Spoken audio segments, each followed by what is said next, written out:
ukhetho into ebaluleke kakhulu ngoba yilona oludetermine or yilona olwenza ukuthi abantu bakwazi ukuthi bayathola izidingo zabo.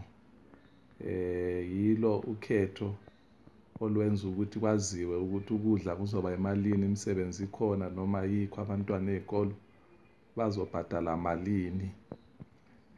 Mina ngiyangena ke kulolu khetho, ngizokhetha igovernment engiyifunayo ngoba abantu bakithi abanamsebenzi, abantwana bayahlupheka, abanama birth certificate, uma bedinga ama birth certificate bathunyelwe eHarare, abantu abanama passport, abanamsebenzi, luhlupho lodwa nje, bayahlukunyezwa emakhaya, abatholi nezidingo zabo ezinye ziphuma kuphesheya ku-America, baphiwa ngamakhadi ukuthi uphethe yini ikhadi lezanu noma cha.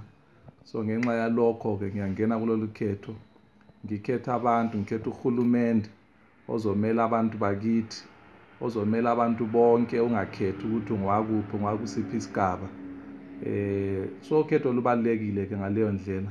Ngiyagqugquzela bonke abantu bakithi ukuthi hambani ekhethweni, liyekhetha umuntu elimthandayo, umuntu ozomela izifiso zenu nezidingo zenu, umuntu enikwaziyo ukuthi mase nimkhethile uzokwazi ukulimela, hayi ukuthi azimele yena nabantwana bakhe nabangani bakhe, akhohlwe ngabantu akuyibo abakhetha igovernment ukuthi banakekele. Ngiyabonga msakazi.